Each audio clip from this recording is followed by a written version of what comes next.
The city of Neovora never truly slept. Its streets were bright with neon signs, the air filled with the hum of hoverbikes and the flicker of holographic ads. But under the lights, the people were tired, the buildings were old, and life was hard. Mira, a young woman in her early 20s, wiped her hands on her apron as she stepped out of the small diner where she worked. The place was called Starbite Cafe, and it wasn't much, just a narrow place with a flickering sign and cheap food.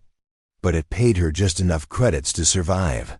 She lived in a small room above the diner and worked almost every day. Mira's clothes were clean but worn, and her shoes had thin soles from walking too much. Tonight had been extra long. A drunk customer had knocked over a tray, and one of the cleaner bots had broken down again. She was just locking the door when she saw someone standing under the streetlight across the road. It was a man. He was tall, wearing a long brown coat, and holding a small paper map, something no one used anymore. Everyone had digital maps built into their wristbands. His coat looked expensive, but dusty. His shoes were polished, but his face was confused. He kept turning the map around, looking at the buildings like they didn't match. Mira watched him for a moment. He didn't seem dangerous, just lost. She walked across the road and stopped a few feet from him. "Hey, you need help?" she asked gently. The man looked up, surprised. He had dark eyes, calm and intelligent, but tired. He held up the paper. "I'm looking for a place called the Blue Horizon Hotel," he said. "But I've walked 2 circles, and it's not where." "This says it should be." Mira blinked. "Blue Horizon? That place closed down 5 years ago." The man looked at her quietly. "It did?" She nodded. "Yeah, it was torn down. There's a parking lot there now." "You must be using an old map." He sighed and folded the paper slowly, like it had failed him. "I see. That explains a lot." "You from out of town?" Mira asked. "Yes," he replied. "Very far." There was something strange about the way he said it. Not just the words, but the way he looked at the sky after, like he meant really far. Mira smiled. "Well, there are a few places nearby you can stay. Nothing fancy, though." "I don't need fancy," the man said. Mira looked around. This part of the city wasn't safe at night, especially for someone who looked lost. She didn't like the idea of him wandering alone. "I'll walk you," she said. "Come on, it's just a few blocks." The man hesitated, then gave her a nod. "Thank you." As they walked together, Mira noticed how silent he was. Not the awkward kind of silence, more like he was thinking deeply about something. He asked her a few quiet questions. "How long have you lived here?" "Since I was a kid," Mira replied. "Born here. Not many people move to Neovora anymore." "Do you like it?" Mira laughed a little. "It's home. It's loud, dirty, and expensive. But I know every street, every corner. I guess that counts for something." They passed under a flickering hollow billboard showing an ad for a new mining colony on Titan 3. The man looked up at it. "Would you ever leave this place?" he asked. Mira slowed down. "I used to dream about it. Flying to another planet, starting over. But dreams don't pay rent, so I guess I stopped dreaming." He said nothing, but his eyes softened. They reached a small hotel called Nova Rest. The building was old, but still in business. A red light blinked above the door, showing a vacancy. "This place is okay," Mira said. "Nothing special, but clean. No bugs." The man smiled. "Sounds perfect." She turned to leave, but he reached into his coat and pulled out a small coin. It was shiny, round, and unlike anything she had ever seen. The surface shimmered with tiny stars, and a strange symbol was carved into the center. "Here," he said, "for your help." Mira stared at the coin. "What is it?" "It's rare," he said simply. "Very rare." "I don't want money," she said, trying to hand it back. "I didn't help you for a reward." "I know," he said. Then gently, he tucked it into her coat pocket. "But still, thank you." Before she could protest again, he walked into the hotel and disappeared behind the glass door. Mira stood there a moment, then sighed and walked back toward the diner. She looked up at the night sky. It was cloudy as usual. The city lights made it hard to see the stars. But tonight felt different, like she had stepped into someone else's story for a moment. As she reached her building, she pulled out the coin and looked at it again. It was warm and softly glowing. The next morning, the sky over Neo-Vora was gray. The city was already awake, buzzing with noise and movement. Tall buildings cast long shadows over narrow streets, and delivery drones zipped through the air like giant bees. Mira rubbed her tired eyes as she opened the diner door. The bell above the entrance gave its usual tired ding. She placed chairs back down, turned on the coffee machine, and started wiping the counters. Her mind, however, wasn't focused on the usual routine. She kept thinking about the strange man from last night, Dale, as he had quietly introduced himself while entering the hotel. His calm voice, his deep eyes, the old paper map, and most of all the glowing coin he had given her. Mira reached into her coat and pulled it out again. The coin still shimmered with a soft blue light, like a tiny star had been trapped inside it. No symbol she knew matched the one carved on its surface. It wasn't a regular earthen coin, that was for sure. And it wasn't part of any known collector's set either.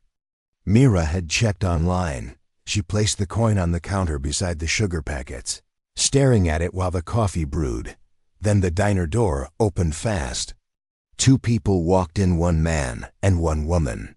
They wore sleek black jackets, silver badges, and small earpieces.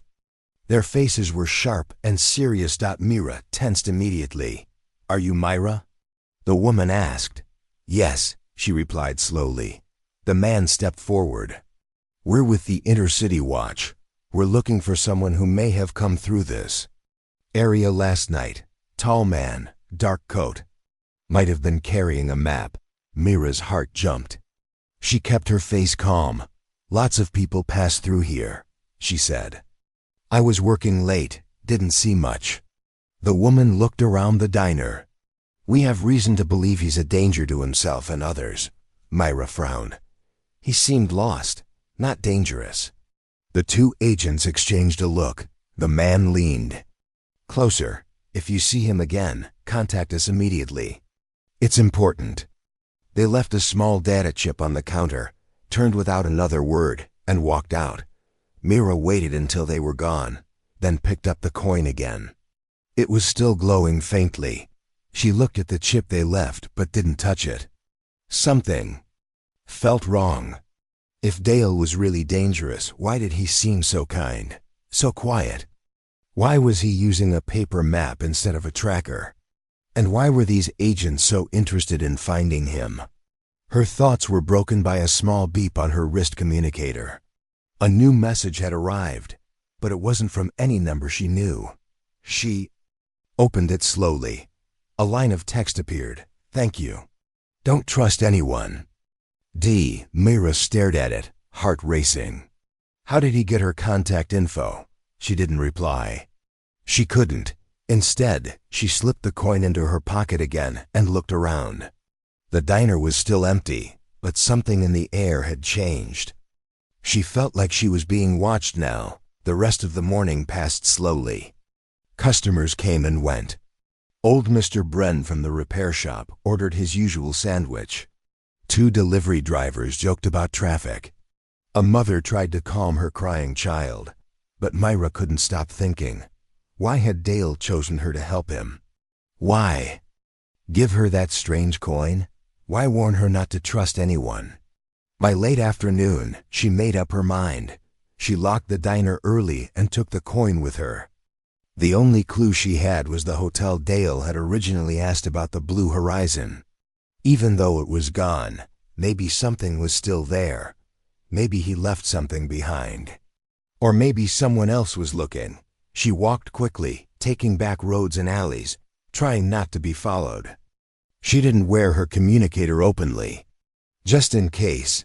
The Blue Horizon had once been one of the nicest hotels in the city. Now it was a cracked, empty lot surrounded by a broken fence and tall weeds. A faded sign still leaned against one of the poles. Half covered in dirt, Mira climbed the fence and walked across the gravel. There was nothing, just silence, until she saw something. Near the back, hidden behind an old dumpster, was a metal panel on the ground. It had no label, no rust, and didn't match the rest of the broken pavement. She knelt beside it and pulled out the coin. The panel shimmered slightly. A soft beep came from beneath. She pressed the coin against the center. Click. The panel slid open with a hiss, revealing a hidden stairway leading underground.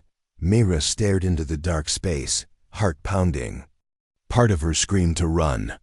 The other part, the one filled with curiosity, stepped forward. She went down. The stairwell was narrow, made of smooth steel. Dim lights blinked on as she walked. After a few minutes, she reached a small room with glowing walls. There were screens, cables, and a large star chart showing strange systems she didn't recognize. And in the center of the room, a photograph. She picked it up. It was Dale, standing in front of a massive ship, wearing a pilot's suit, smiling. A quiet voice came from above. "You shouldn't be here." Mira turned fast. 2 men were standing at the top of the stairs, dressed in the same black jackets, the same badges. Their faces were cold. "You've seen too much," one of them said. "Come with us." The 2 men at the top of the stairs were not smiling. Their black jackets had a silver symbol on the shoulder. One Mira didn't recognize. They held small stun weapons in their hands. "Not raised yet, but ready. You need to come with us," the taller man said. His voice was flat, official. Mira took a slow step back into the glowing room. "I'm just a waitress," she said quickly. "I didn't steal anything. I found this place by accident." The second man replied coldly. "You used the coin. That's not an accident."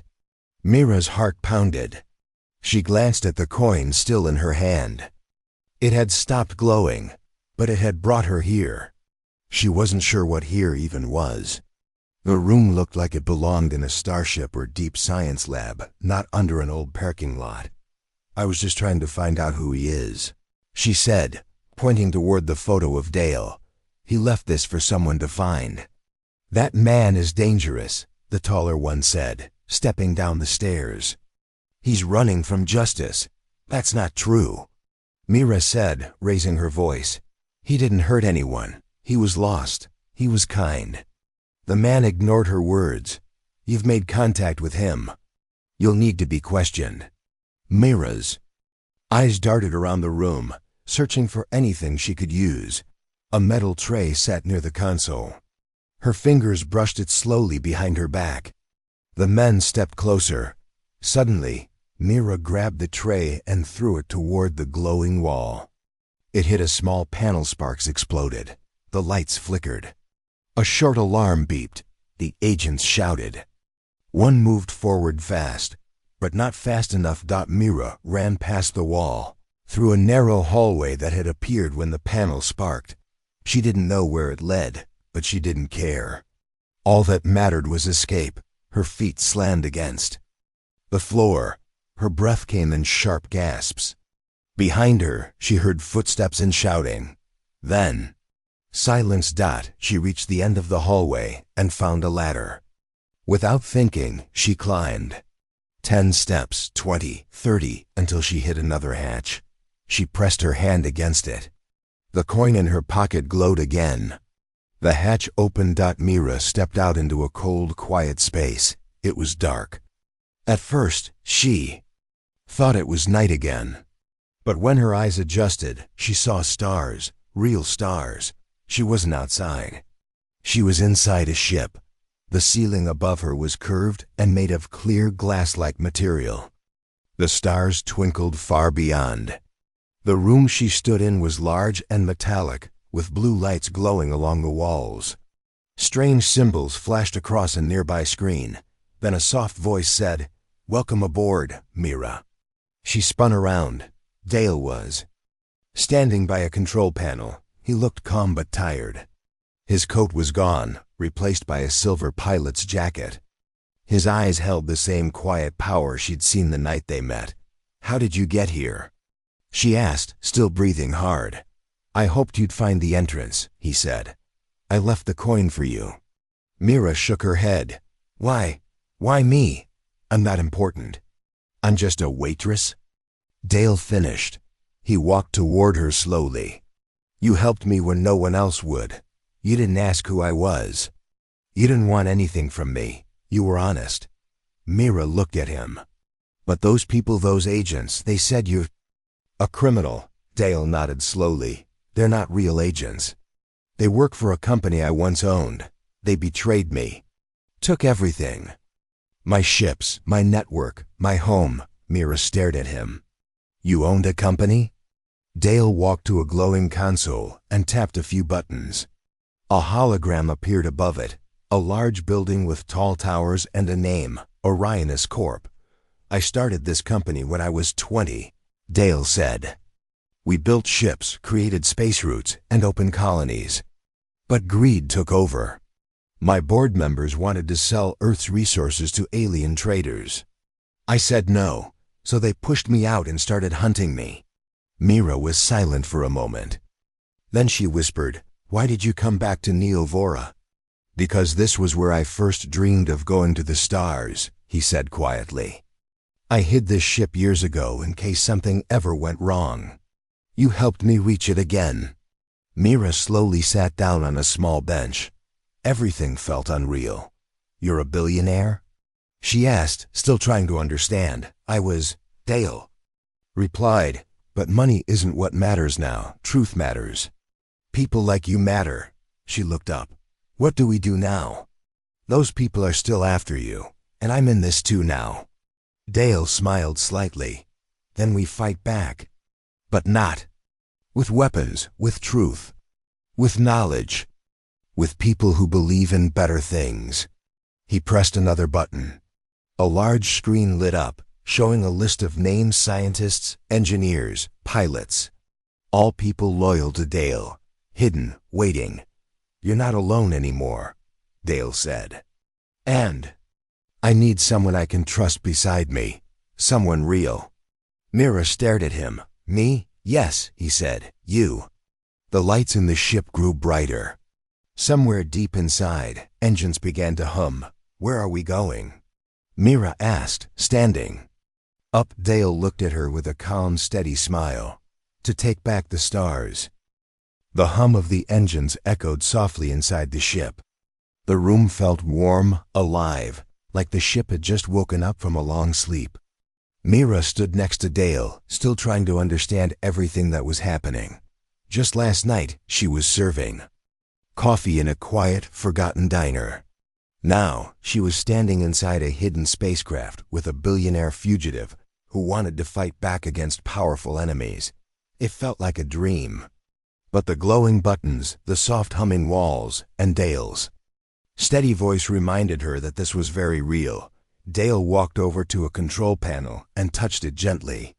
A large map of the solar system appeared in the air planets, moons, space stations, and glowing dots showing safe paths between them. "This is the galaxy as seen by my ship," he said. "Real time. Updated through old satellite links I hid long ago. Most systems are offline now, but we still have enough data." Mira stared at the glowing stars. It was beautiful and a little scary. "I still don't get it," she said. "Why would the people in your company betray you? You built something big. Why destroy it?" Dale sighed. "Because I stood in their way. They didn't want to share power. They didn't want peace. They wanted deals with alien traders, fast money, big promises, but no care for Earth or its people. I said no, so they made me disappear." Mira's eyes narrowed. "And now they're chasing you with fake agents?" "Yes, they control the media. They can create any story. To the world, I'm just a missing businessman. They don't know I'm still alive. But once they find this ship, they'll try to finish the job." Mira walked slowly around the room. Every surface was clean, shining with quiet technology. It felt like the ship had been built for something greater. "What do you want me to do?" she asked softly. Dale looked at her. "Help me wake the others. I didn't build this ship alone. There are others, pilots, engineers, loyal staff who went into hiding when the company turned dark. We'll need them." He tapped a panel. A list of names appeared on the screen. Next to each name was a red light. Mira pointed. "They're all offline?"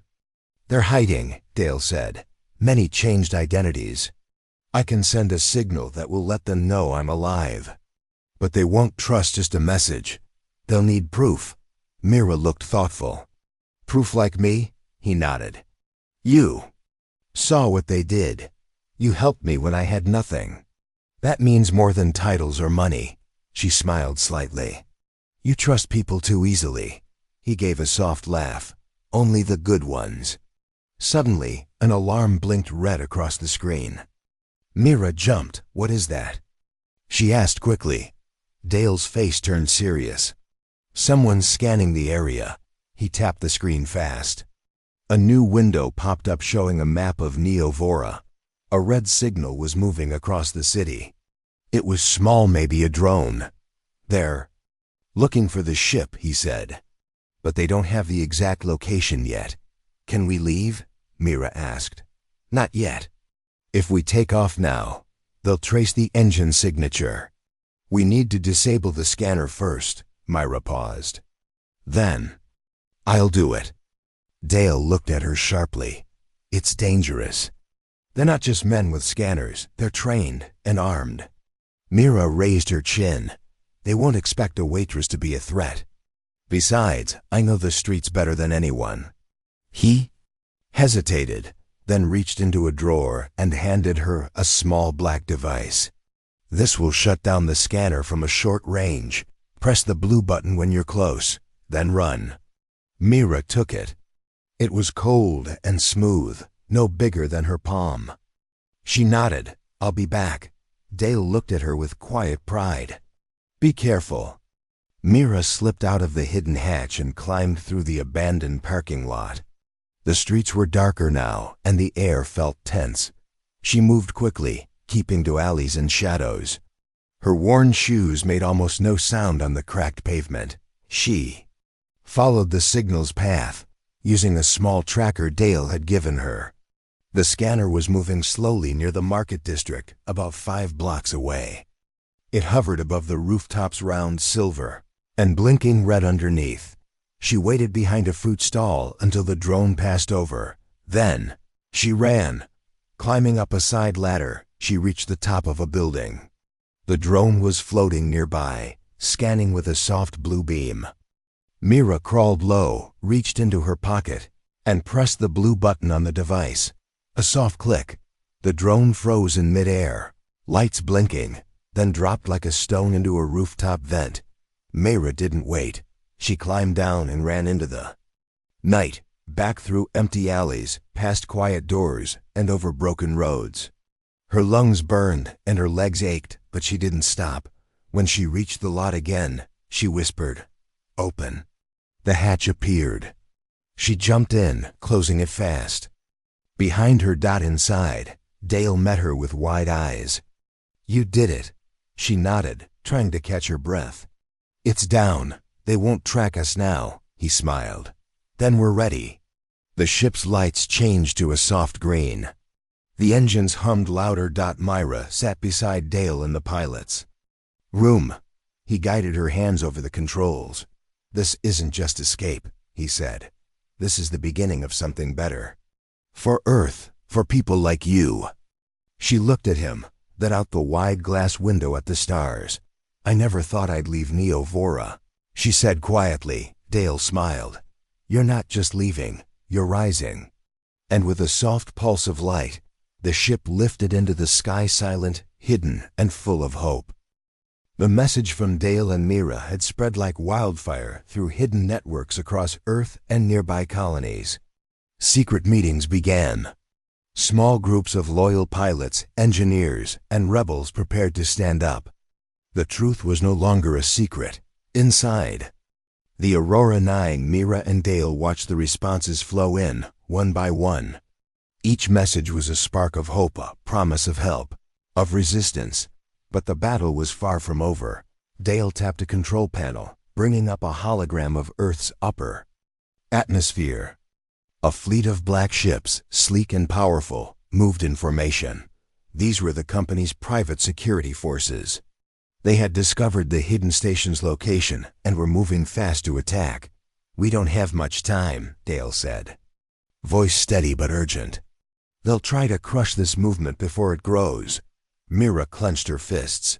"What can we do?" "We fight smarter," Dale replied. "We use the support we've gained. We hit their weaknesses not with weapons, but with truth and strategy." Their first move was to send out small, fast ships with encrypted messages.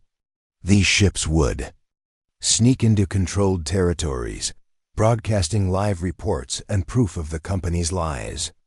They would awaken the people under control and weaken the enemy's power from within. Mira helped coordinate the mission, using skills she never thought she had. She was no longer just a waitress. She was a leader. Days passed in a blur of planning and execution. The Aurora 9 became a command center, the heart of the growing rebellion. One night, Mira stood beside Dale, looking out the large window at Earth below. The blue planet seemed peaceful from space-quiet oceans, shining cities. But she knew the truth. Underneath, a fierce fight was taking place. "We're really doing this," she said softly. Dale smiled. "Because people like you believed it was possible." Suddenly, the ship's alarm sounded. Red lights flashed. "Enemy ships approaching fast," Dale said, eyes on the screen. "Can we escape?" Mira asked. "We have no choice but to fight," Dale said. The battle began in the darkness of space. The Aurora 9 and its small fleet faced the company's forces. Lasers and energy pulses lit the black sky. The rebels moved with skill and courage, using their knowledge of hidden routes to avoid traps. Mira stayed at the defense controls, guiding drones and intercepting attacks. Each successful move gave the rebels an advantage. Slowly, they pushed back the enemy. During the fight, Mira spotted a familiar symbol on one of the enemy ships, the same silver badge worn by the agents who had hunted Dale. "Those are the ones who betrayed you," she said. Dale nodded grimly. "And they will answer for it." After hours of battle, the enemy ships began to retreat. The rebels cheered quietly, but the war was not over. This victory was only the first step toward freedom. Dale turned to Mira. "It's time for the next phase." He opened a communication link to Earth's biggest cities. His message was broadcast openly for the first time on public networks. "I am alive," he said, "and the truth will be heard. The company has lied and stolen from all of us, but together we will reclaim our future." Mira stood beside him, her voice clear and strong. "You don't have to be rich or powerful to make a difference. One person's courage can change the world." Across Earth, people listened. Workers stopped fearing the company. Citizens began to ask questions. The rebellion grew. Dale's company was crumbling. At last, Mira looked at Dale with a smile. "You gave me a chance. Now we're giving Earth one." He nodded. "Thanks to you." The Aurora 9 rose higher, carrying hope and the promise of a new dawn for humanity. The stars grew brighter as Dale's ship lifted higher, slipping through the clouds of Neovora like a silent shadow. From the ground, no one could see it. The cloaking system worked perfectly. Even the city's Skywatch drones didn't notice a thing. Mira sat in the co-pilot seat, her heart still racing. Her hands trembled slightly, not from fear, but from the rush of everything that had happened. In one day, her life had changed completely. She looked at Dale.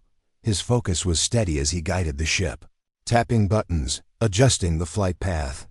His calm gave her strength. "Are they still following us?" Mira asked. "No," Dale said. "Checking the scanners. Your mission worked."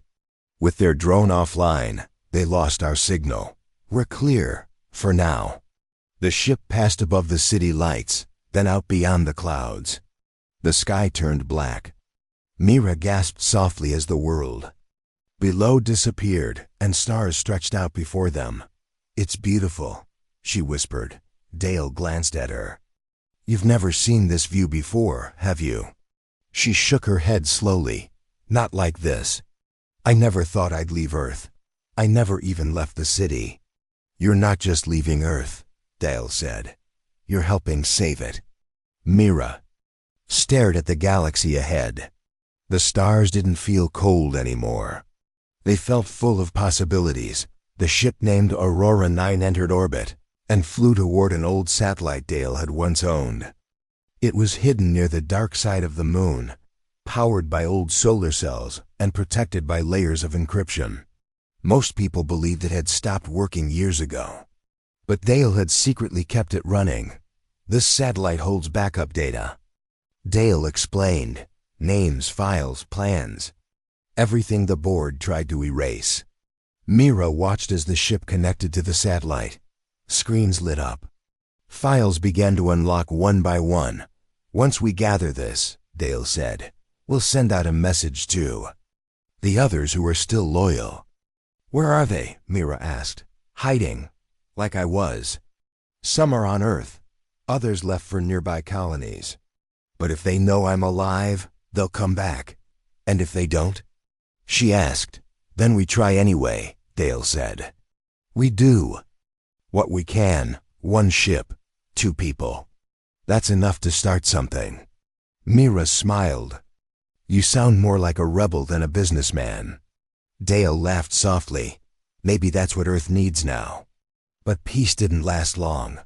A red warning flashed across the ship's main screen. "Incoming object detected." Mira's eyes widened. "What is it?" Dale checked the radar. "It's not just an object. It's a ship. Small, fast, coming from Neovora." Mira felt a chill. "Did they find us?" "It's possible," Dale said. "They might have traced the satellite." Connection. The ship's alarms grew louder. The enemy vessel was closing in fast. Dale turned to Mira. "Time to move. Get to the defense station." She followed him through the narrow halls of the ship. The Aurora 9 wasn't big, but it was strong. Built with defense tech hidden inside. Its sleek body, it had the tools of a warship disguised as a transport, dot in the defense room.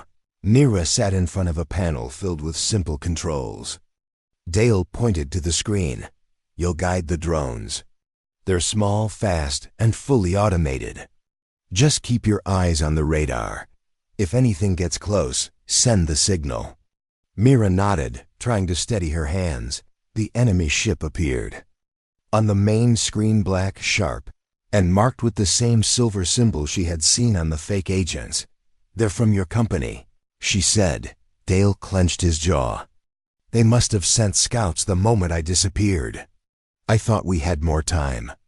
The enemy ship fired first. A pulse of energy shot through space. Aurora 9 shook lightly but held firm. Dale activated the cloaking field and sent out decoys, small flying beacons that gave off fake signals. Mira guided the drones carefully, sending them toward the attacker. Each drone carried an electric pulse that could shut down tech for a few seconds, just enough to cause confusion. "Now!" Dale shouted. Mira pressed the button.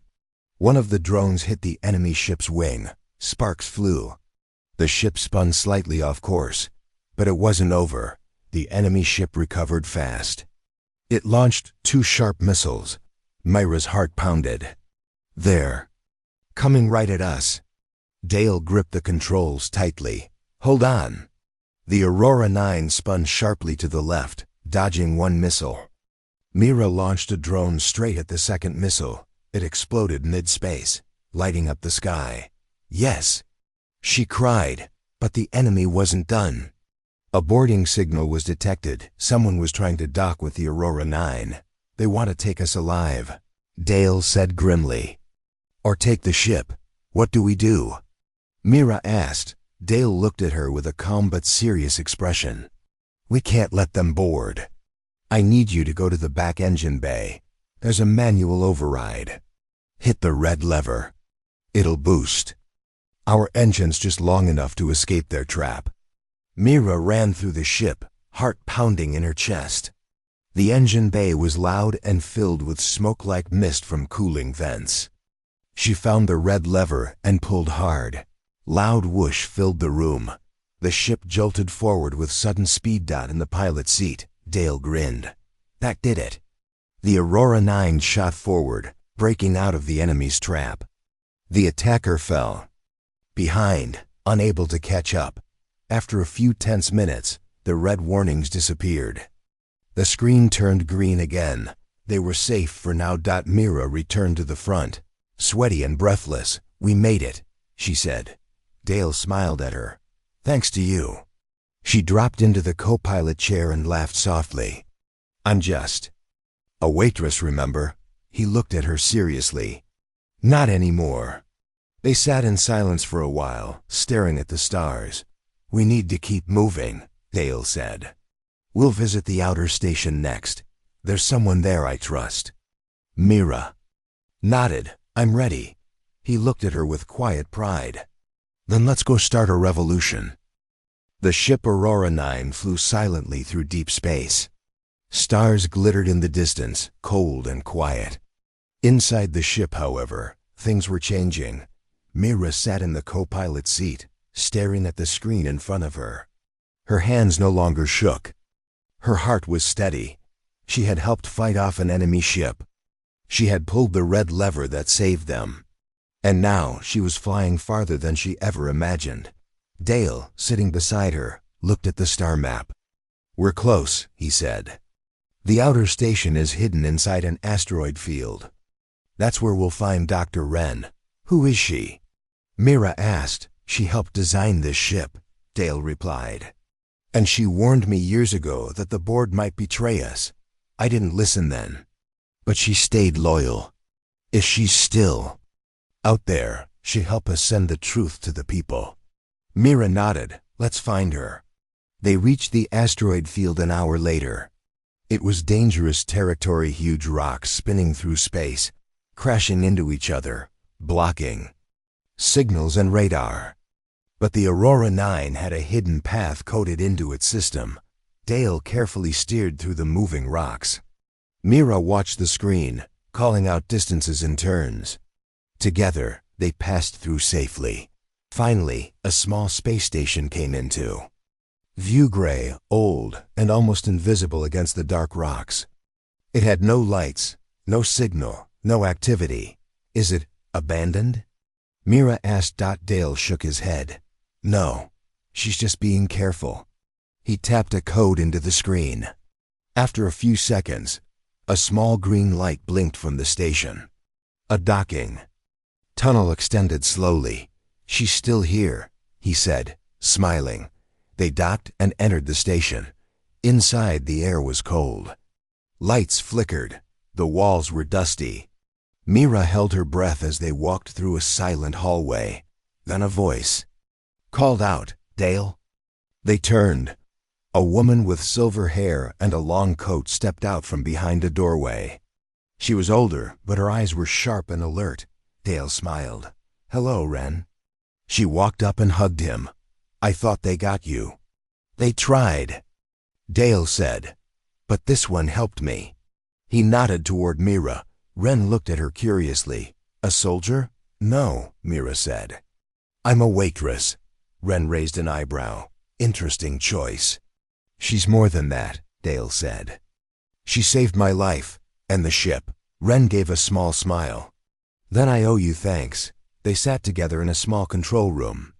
Wren served them warm tea from an old machine. The screens behind her showed data streams, hidden signals, movement patterns, and secret reports from Earth. "I've been listening," Wren said. "The company has full control now. They've spread lies, said you died in an accident.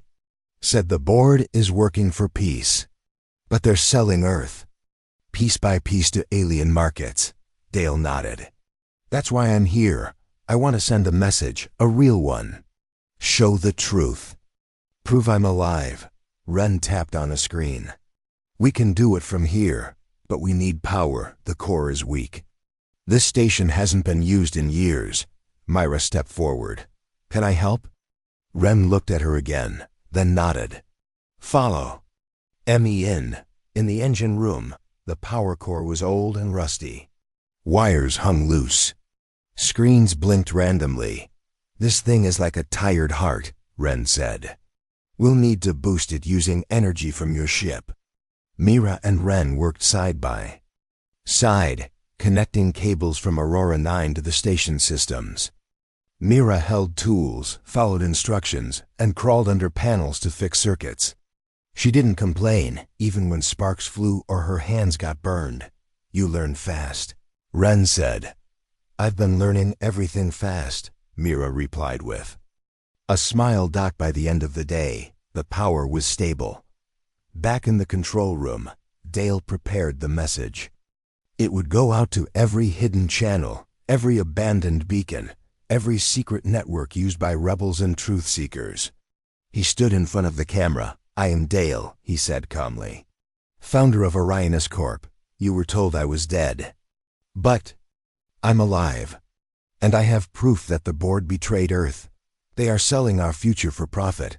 But we can stop them. Mira stepped beside him. My name is Mira, she said. I was just a waitress, but I saw what they did. I saw the lies. I helped Dale because he didn't treat me like I was nothing. We're not rich, we're not powerful, but we can still fight. Ren nodded in approval. The message was short, but strong. Ready? She asked. Ready. Dale said. She pressed the button. The message went out. An hour passed. Then 2. No reply. Myra sat in silence, staring at the blinking screens. She felt nervous. What if no one was listening? What if they failed? Then the screen lit up. Message received. Colony 170. A second screen blinked. Message received. Deep Miner Network. Then more. One by one, hidden stations, forgotten colonies, and small ships across the solar system began to reply. We're with you. Dale. Lives we believe. Ready to rise. Mira smiled. For the first time, she felt something powerful. Hope. Back on Earth, people who had been quiet started talking again. Workers who had been afraid began to whisper about a change. Small screens in hidden cafes and old garages played Dale's message again and again. They didn't know Mira, but her voice felt real, honest, and it was spreading. Inside the outer station, Dale turned to Mira. You didn't just help me escape, he said. You helped wake up a sleeping world. Mira looked out the window at the stars. We're not done yet, she said. This is just the beginning.